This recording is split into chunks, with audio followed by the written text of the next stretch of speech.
Good day, everyone. My name is Moses Ngorok.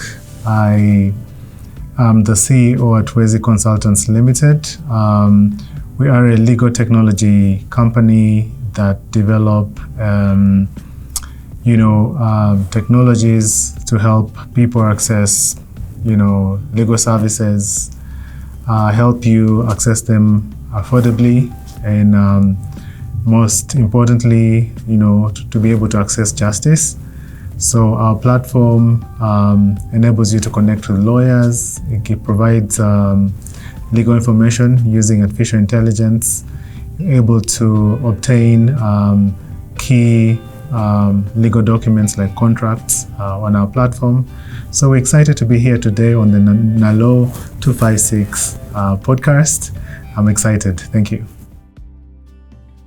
Dear Counsel, I was hired by Company X, where we made a contract which was to last for 2 years, and the contract was oral, where they told me all I was to do and what they were supposed to do. I mean, their duties to me, which were clearly understood. Do you think this contract is binding? And if it's not binding, how do I get help for such contracts in case they don't fulfill their end of the bargain? That's a good question. So the law governing employment contracts is the Employment Act, and that law provides that an employment contract can be oral or written. So yes, an oral contract is binding.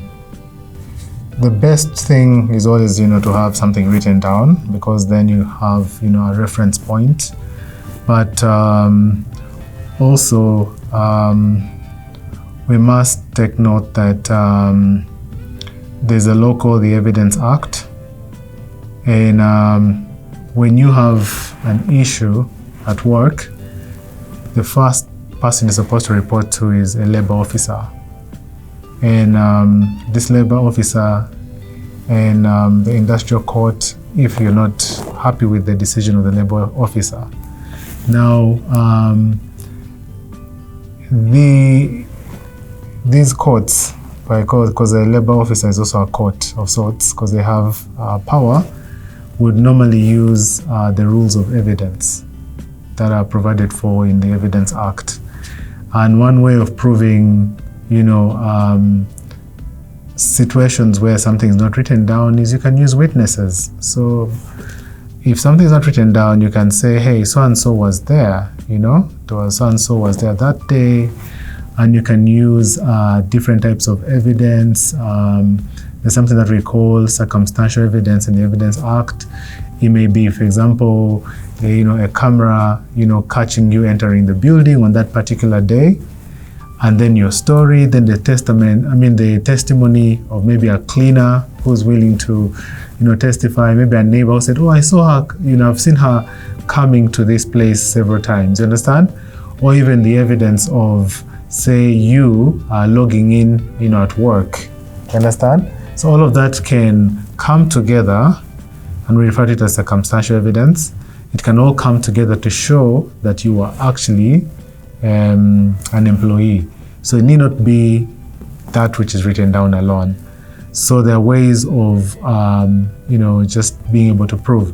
But of course, like I said, the best way would be to always write down, the terms and conditions of your work, have them written down so that you don't have to go through all that effort to collect circumstantial evidence and other types of evidence to get you off the hook. Dear Counsel, I have been working for the past 5 years. I was fired from work recently without notice.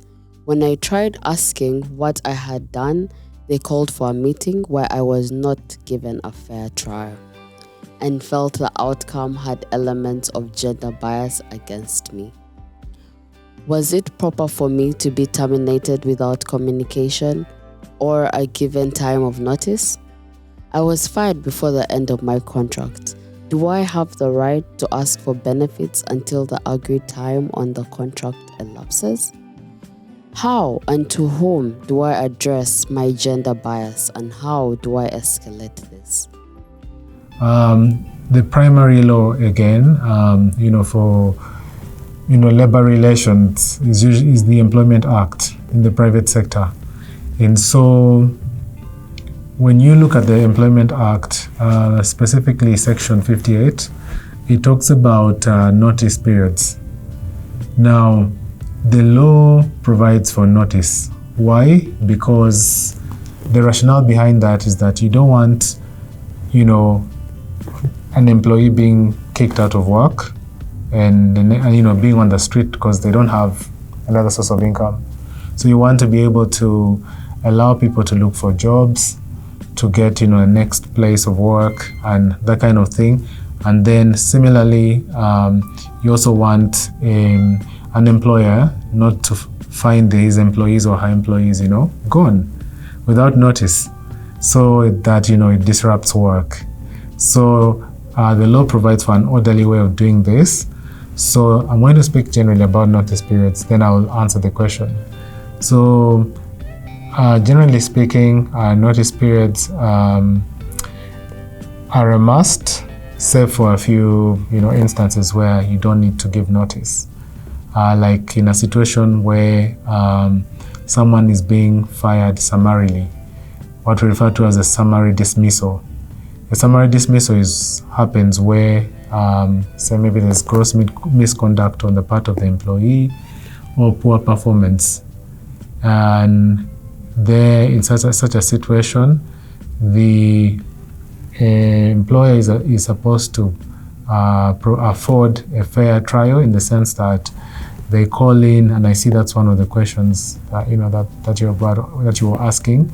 Supposed to allow the employee to explain themselves.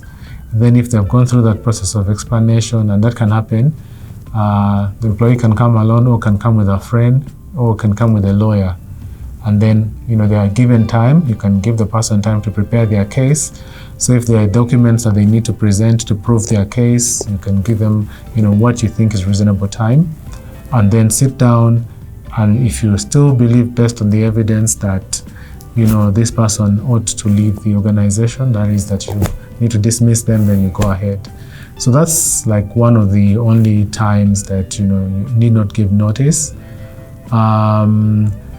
The other one, probationary contracts.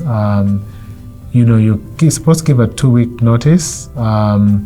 But there are also, if the parties agree, you need not to give notice. A probationary contract is where both parties, so the employee is new, and you both getting to know each other. So you say you're going to work with me for 3 months or to 6 months, or at maximum 12 months. I want to see how you work. And also the employee is like, yeah, I want to work here. I want to understand your culture. I want to understand your organization to see if it's the right fit for me. So at that time, you're both gauging. So the law would require you to give like 2 weeks notice, even in such a situation, but the parties could waive the notice periods. But in all other instances where someone has worked for the other instance is where someone has not worked for more than 6 months with the employer. So there it's so short, for not more than 6 months, you ought to give, there is no need for you to give like a notice. So that would still be, just to clarify, I'm just talking about probationary contracts, the ones that up to 6 months and can be extended to not more than 12 months.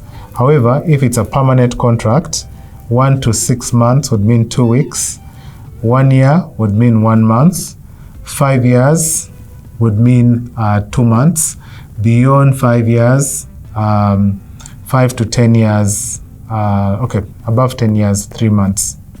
So for your friend, to answer the question directly then, would be that they would have to have about 2 months of notice, and so it was illegal for the employer not to give a notice. When you're fired, you do have a right to all the benefits that you had signed up for in your contract. So these benefits may include, could have been, of course, your salary, some other perks that you are entitled to. It could be your pension, gratuity, all that you've signed in your agreement. That is the employment contract. However, this is also conditional. It depends on why you're being dismissed. In situations where an employee is being summarily dismissed, like for misconduct, then gross misconduct, then you will not have a stake to your benefits, because in this case you're the cause of the dismissal. You understand? However, in situations where the termination happens for legitimate reasons, this can be one, you've reached the retirement age. Maybe the organization has said you can't work with us beyond 60 years. Then in such an instance, you're entitled to benefits such as severance pay. A severance allowance is a payment that is made by an employer to an employee when a contract terminates. And so this is agreed upon at the time of contracting. When this contract ends, I'll be paying you this amount of money as your package when you leave. Or it could be another instance when you're entitled to a severance allowance is when you're made redundant. It's not your fault. Maybe the organization, like during COVID-19, the COVID-19 pandemic and the lockdowns that we had, many organizations had challenges meeting the wage bill of their employees, and it was so expensive because money wasn't coming in and that kind of thing, so they had to downsize. So when they're downsizing or retrenching or making people redundant, then it's not your fault really, so you're entitled to your benefits. You understand? So in most instances, you're entitled to your benefits, save for where the dismissal is, it's a summary dismissal. There now, you won't be entitled to your benefits. I mentioned earlier that whenever you have a grievance at work, the first person you can run to is the labor officer. That's so every district has at least one labor officer. So there's an office called the labor office, so you can go there and report your issues. But also, it's possible for an employer and an employee to sign an agreement where they say that in case we have a dispute, maybe we report to this place, maybe court or something. However, such agreements must be sanctioned by the labor officer. They must read them to make sure they are fair agreements. So it's possible for you to waive the right to go to a labor officer and maybe agree that you have arbitration or mediation by a friend. You understand? But the legal position without such waivers by agreement is the labor office. And if you're unhappy with the labor office, there's a special court that handles employment matters. It's called the industrial court. Dear Counsel, I have worked with a telecom company where my work has been kind of hard for me. My work requires me to climb up masts for maintenance and repairs. Recently, I suffered a major fall and broke both my legs. My safety was jeopardized by the company that provided me with the gears, which had lasted me 3 years. They were so worn out that they would not perform or protect me. My insurance has been depleted, and yet I am unable to work at the moment. Am I entitled to compensation in case of any hardship, like sickness, permanent injuries, etc.? And for medication, what percentage is the company supposed to take when paying my medical bills? Should it clear all or there is a law stipulated for the percentage of medication? In case of failure for compensation, where can I seek justice from? How do I get justice I deserve, especially because of the negligence of the company's part? Okay, thank you. And sorry for the injuries. That's really, really painful, and especially the fact that now it affects you economically as well. Pray for a quick recovery to the writer, to the person asking the question. First of all, in our last episode, we talked about injuries and diseases at work. So the law on such is the Workers' or the Workmen's Compensation Act and the Occupational Health and Safety Act. These laws provide that it's the role of an employer to provide good equipment and also a safe working environment. Now, here's the catch. The catch is that the injury can only be paid for the injury or disease. So let's mark you, it's both injuries and diseases. I'm starting broadly, then I'll be particular about his question. So the injury has to happen during work or on the way to work, what we refer to as in the course of employment. So if it's outside of that, then the employer cannot be liable. But in this case, yes, we see that the person was climbing during work hours, so therefore his employer is responsible. So long as there was no gross negligence on the part of the employee. So where you also act in such a way that, say you bypass or you ignore, existing protocol and, policies, which I'm going to talk about shortly, then you find that the employer would then not be liable because there was a method of, you were encouraged to do things a particular way, and then you did not follow that and ignored, and so therefore you were in the wrong in neglecting to follow the set protocol. But in this instance, when we look at the Workmen's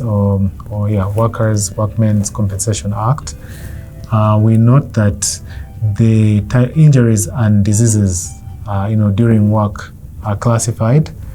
In the last episode of the podcast, I talked about the fact that they are what we refer to as permanent injuries and then temporary injuries. So a permanent injury is the kind of injury that is irreparable. So you get it and it's not going to be fixed. Now in this case, the person has broken their legs. It's likely that this is not permanent because they will be able to get those legs fixed. Maybe they'll get a POP and they'll work with crutches for a while, but eventually they will get back to their feet. So that would then be classified as a temporary injury. That's important because these injuries are classified for the purpose of compensation. So, and I see the question was, my insurance has run out, I need money. So it's a temporary injury. Then the next classification is we try to determine whether it is a total injury or a partial injury. Now, a total injury is an injury that affects the entire body. So, may her soul rest in peace, but there's this Ugandan runner who passed on today. She was burnt by her boyfriend, Now, we are told that 75% of her body was burnt. And that's really sad. That's close to her entire body, So I'm sorry to use it as an example. That's why I really say may have, soul rest in peace. It shows you that we determine whether total or partial. Now, total would be where your entire body is engulfed by the injury. Like in her case, it's simply, that's total. Although it's 75%, it's really presumed to be total, Then there's a situation where it's only your hand that got injured. That's referred to as a partial injury. And so in this case, back to our question, we see that the injury is two legs. So it's a partial injury.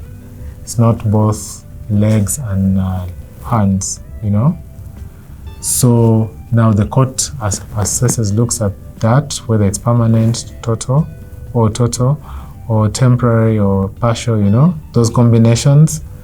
And then that law provides for how compensation is to be paid.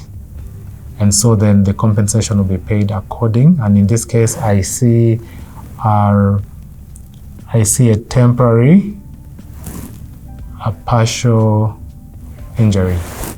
Yeah, that's what I see there. So compensation will be paid and by the employer according to the law, that law. And so the amounts and the figures are set out in the schedule to that law. We won't get into the specifics, but they are there. And what else to say? Also to mention that,